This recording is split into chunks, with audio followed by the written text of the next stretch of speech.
All of us, at some time or another, have agonized over making a decision. Some decisions are major decisions. And also there are a lot of small decisions that we don't make, that they tax our minds, they drain our energy, they create a lot of anxiety and nervousness and mental torment because we don't take care of it. We decide not to decide, which is a decision. Deciding to decide, to act, is a major, major challenge for all of us at different points in different areas of our lives. And there are things that happen to us along the way, experiences that we have that prevent us from working through the mental block of acting, of doing those things that we know we ought to do. And so what I want you to think about is, what is there that you know you need to do, that you want to do this, but for some reason or another, you've been holding back. For some reason or another, you just have not been able to gather your nerves or be able to work through the procrastinating or putting it off or justifying or blaming. Some reason or another, you just haven't done it. And you know you ought to do this. You really want to do this, but you don't know why you haven't done it. Anybody know what I'm talking about? Raise your hand, please. Okay, then I've got company here this evening. I'm not talking to myself. Now, first of all, we know that this is not easy. Because in order to begin to reinvent your life, you've got to make a conscious, deliberate, determined effort. That you really have got to put all of yourself into it. It's very challenging to act, to do those things. There are times when you're looking at it and you say, I know I need to do this, but I don't feel like it. I don't want to do it. I know I need to do it, yet leave me alone. No, I don't want to do it. So what do we do? What are those things that cause us to do like that? I think that among the things that prevent us from acting is the fear of failure. And if you've already failed, you don't want to fail again. The pain of that, the disappointment, the fear of loss is another thing. Because many times when we do those things that we know we need to do, we feel that we might lose somebody that we love very much and care about. We don't want to hurt anybody. Many of us don't act because we want other people's approval. We want everybody to like us and to accept us. And that's not possible.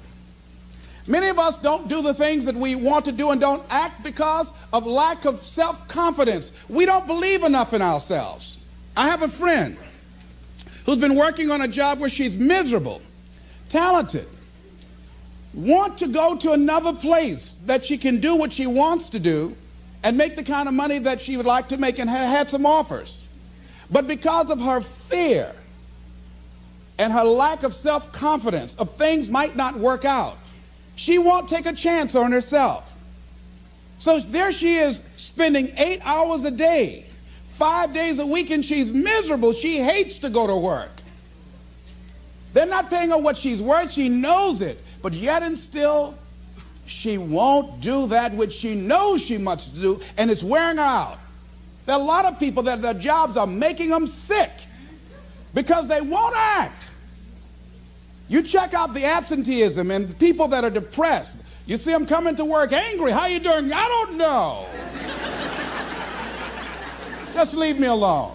It's not even 9 o'clock yet. You're talking about good morning.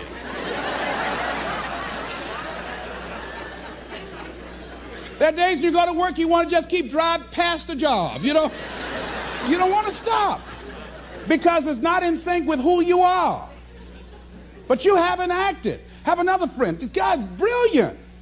He's a business consultant. He helped a lot of people get their business started. And people come to him because they know he's knowledgeable. But this guy won't start his own business. Now, he's very smart. He can do it. Everybody believes in him except him. And he's so smart, he's talked himself out of it. Well, the numbers aren't right. And so there are many reasons why we don't act. There are other things, though, that affect us is that not wanting to take personal responsibility. We want somebody else to do it. And many times we pick up our inability to do certain things from people that we love, people that we admire. We identify with them, and we live in the context of their ideas, their opinions, and their life patterns. We buy into it unconsciously. My mother is a pack rat. She keeps everything. She doesn't throw anything away. And I have unconsciously picked that up. Now, my mother never said, let me show you how to keep everything, Les, and just clutter things. I unconsciously picked that up, many times unconsciously. We try to honor the people we love by being like them. By the same token, I realized something about myself when I had some major decisions to make, and I found myself acting like my mother. See, my mother's the kind of person that when she has a problem with one of the other foster children that she adopted, she won't confront them. She will call me. Les, why don't you tell Linda to move? She's lazy. She won't go to work. She runs the street all day, and then she comes home and wants to sleep all day, and I think she's doing drugs. I said, but Mama, why don't you tell Linda that? I bought the house for you. I told you when she wanted to come home, don't let a grown person come there and take care of them. You let her in. Well, after all, she's my child. Mama, then you handle that. When I tell her to leave, she say, Mama say, I can stay. Mama, can I stay? And you tell her yes, and then you call me and say, she's still here.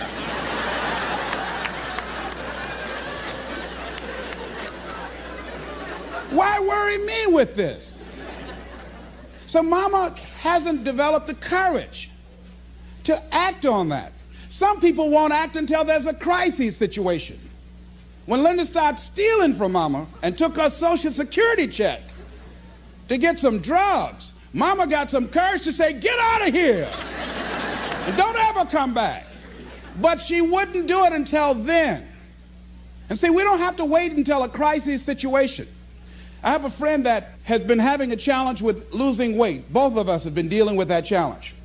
And for the past 40 years, he's always seemed like weighed over 235 pounds. And so he said, man, I just can't lose weight. I'm big-boned.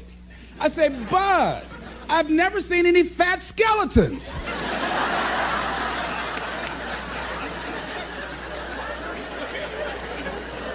No, you need to act on your health. You can change this. You don't have to go to your grave fat. We're all digging early graves with our teeth. We don't have to do this. They need to have a support group around M&M peanuts. You want a support group on something, and throw Snickers in there too. Bud and I can tell you about the help we need with that. So what happened with Bud, though, he became ill a few weeks ago. See, Bud in the last few weeks has lost more weight than he's ever lost, even when we were competing with each other, betting a lot of money. But what happened was, Bud became diabetic. He went into an insulin shock. He didn't know that he was diabetic. His blood sugar became high. And the doctor said to him, you are diabetic. You're going to have insulin shots every day. You're going to have to change your diet. And let me tell you what's going to happen if you don't do what we tell you to do. Number one, there's a possibility that you can become an amputee. Number two, you can go blind. Three, you can become impotent. Bud, say, help me.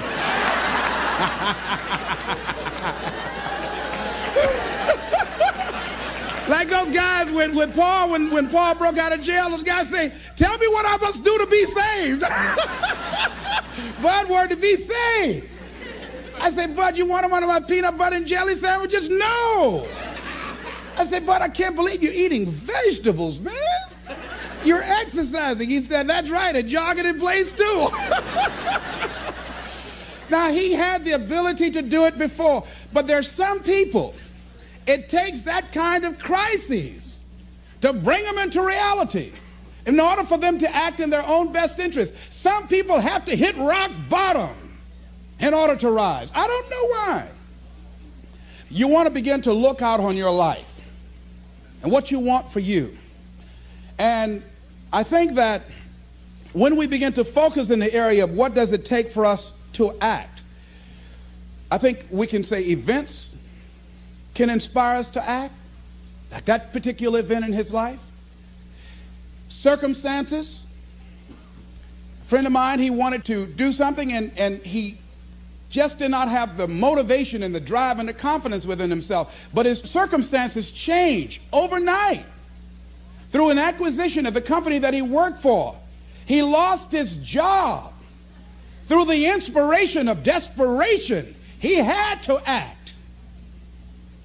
See, life also are things that can inspire us to act. See, if we don't have the courage, and that's what it takes, courage. It takes guts to do that which you know you need to do. If you don't have the courage to act, life many times will move on you and make you act. Life will whoop your butt so bad.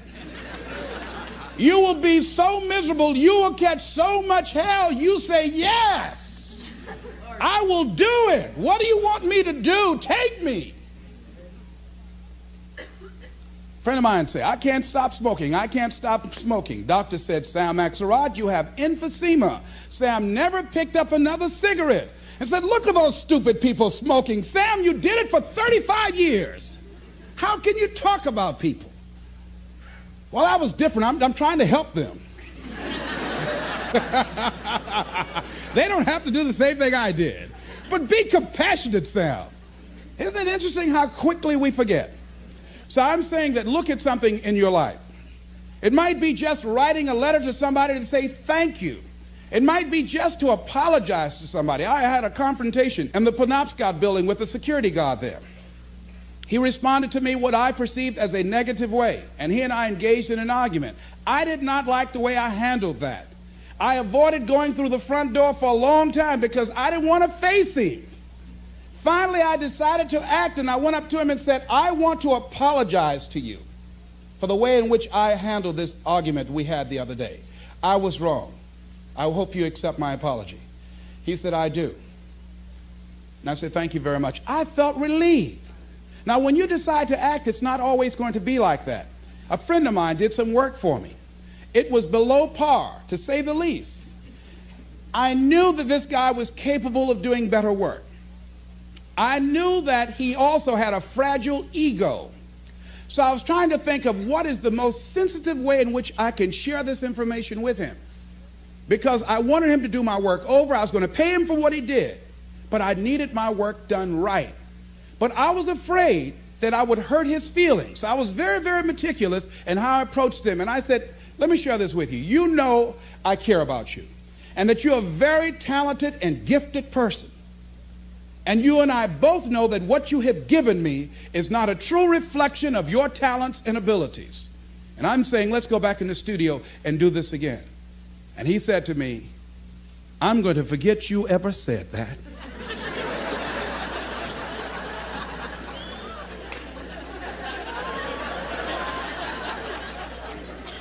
I was wiped out. He never spoke to me again. Now, when you decide to act, you're going to have some people like that. We're no longer friends. I lost sleep over that, ladies and gentlemen. I said, I can't believe that. I remember sitting up one night looking at the phone. I said, I got to call him. He said, no. Then I said, no, forget that. I called, man, look here, we've been knowing each other too long to allow this to come between us. He said, don't call me anymore, and hung up. And then I wanted to think about what can I do to make it up to him, and then something came to me, Les, what do you have to prove? See, many things we don't do is because of the fact we want people to like us. There's some necessary losses in life. When you decide acting in your best interest, you're going to lose some friends. Everybody's not going to approve of you. There's some people that won't like you. Who do you think you are? You're arrogant. What do you think you can do? You think you can get away with that? You're selfish. Thanks, I got that. It's my life. And so what I'm saying to you is that as you begin to look out on your life, this is challenging. This is not easy, acting. So what are the things that we can begin to do to harness our will? Number one, you've got to bring it out and look at it. You got to take the power out of it. You've got to expose it to the truth. And the truth is that it has no power over you. So write down something you want to act on, but for some reason that you've been holding back, and look at it. The next thing is, ask yourself the question, is it helping you to continue to put it off? If it's an asset for you to continue to procrastinate, then continue to do that. But if it's a liability for you, if it's causing you some mental and some emotional challenges, or perhaps a financial problem, look at that. Examine that for what it is. Next step, ask yourself, what's blocking you? What's preventing you from acting? Why don't you have the courage to handle that? Why won't you face that? What are you running away from? What kind of avoidance behavior are you engaged in? Next is, what is the worst thing that can happen when you take action? So I looked at that. And I said, what's the worst thing can happen when I tell him this? He can say, I don't like you. And he did. Now what happened? I experienced that. I looked at that. I saw that. And guess what, ladies and gentlemen? I didn't die. My feelings were hurt a little bit. I lost some sleep about it. And sometimes I think about it when I drive past his house. But I'm still here. It's uncomfortable. But it's okay. It doesn't bother me anymore. I've gotten used to it now. So what is the worst thing that can happen? I want you to visualize that, experience that, feel the nervousness and the discomfort. And the more you run it in your mind, the less power that it will have. Next is, how will you feel after taking this action? I felt a sense of personal achievement when I faced somebody that has been my mentor for years. And for years, there was something I wanted to tell him. And I didn't have the courage to tell him, because it was always, I was the student, he was the teacher. It was always, I looked up to him and admired him and held him in high esteem. And I was always grateful and thankful for the impact that he had on my life.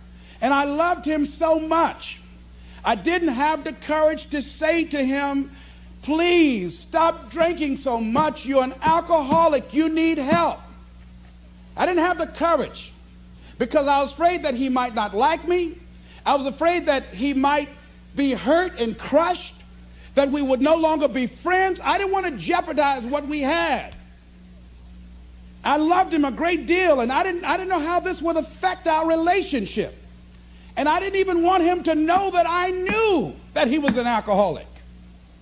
And so I was a coward. I was spineless.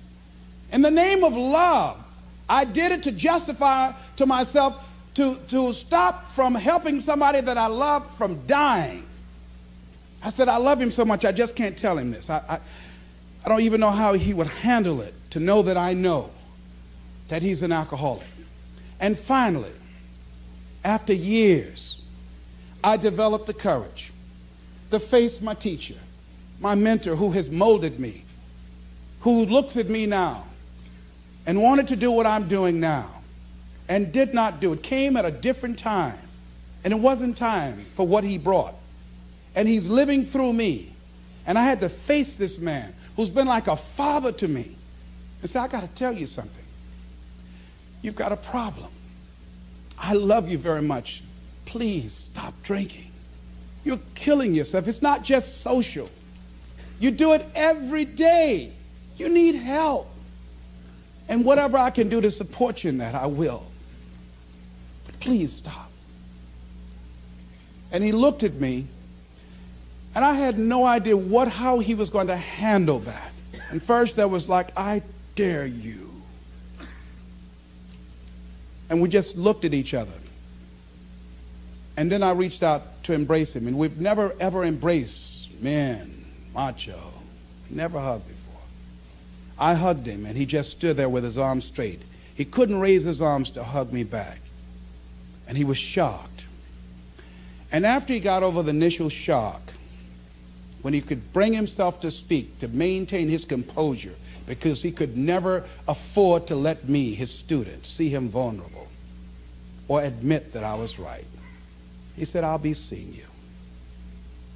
And I said, yes, sir. I said, tell your wife I'll be by the house to see y'all before I leave. And when he walked away, at first I was very depressed about it. And I said, well, maybe it wasn't my place to do this. And you know, when you act, you're going to have some second thoughts. And then I said, no.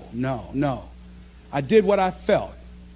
I did it because I feel very strongly about this. And fortunately, he called me back a few weeks later and left word with the answering service. Leslie Brown, I just want to say thank you. And hung up. That was a good feeling. When we look out on our lives, you ask the question, what are you going to do? Look at, as you think about this that you know you need to handle, what are you going to do? And then write down 3 strong reasons on why you know you must take action. And be explicit and descriptive in your reasons, because your reasons have power. Your reasons will drive you. When you have doubt, when your faith becomes weak, your reasons will fortify your faith. When you have an inner conversation, say, no, don't do that. Your reasons will become your rod and your staff to comfort you, to take you through those challenging moments. So write down your reasons. And what you will find, that when you decide to act, when you decide to take life on, and let me warn you, it can be painful, it will be uncomfortable, and that's where the growth is. When you're uncomfortable, when you're stretching out, when you're taking life by the collar, you're going to get thrown to the ground again and again and again. But when you have determination, and you know that what you're doing is right, it gives you your life, it gives a special meaning and power to you, you will have some power from on high. You will discover some things about yourself that will begin to electrify your personality. You'll begin to discover some things about you that you don't know you've got when you put yourself in that type of challenging situation. Repeat after me, please. I can go into action, on anything in my life. Nothing is stopping me but me. No challenge in my life has any power over me. Here's something that Howard Thurman wrote on the decision to act. He said, it's a wondrous thing that a decision to act releases energy in the personality.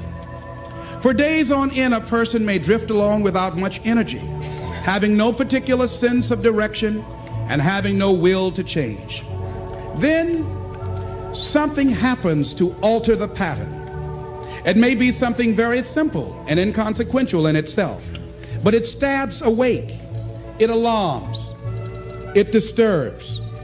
In a flash, one gets a vivid picture of oneself, and it passes. The result is decision, sharp, definitive decision.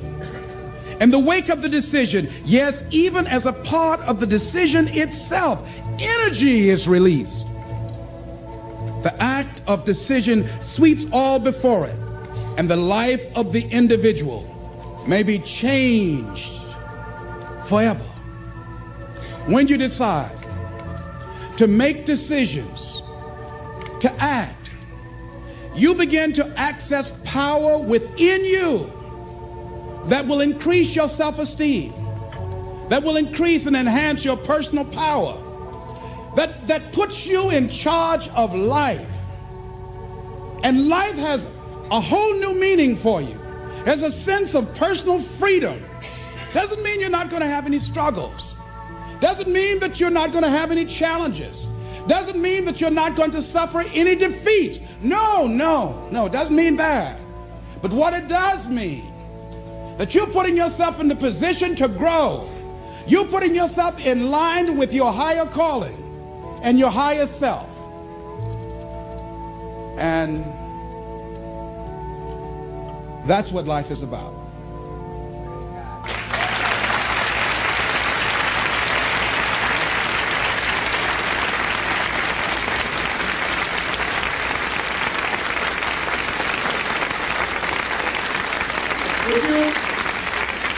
Would you join me in this affirmation, please? Everybody stand, please. I'm standing up to life.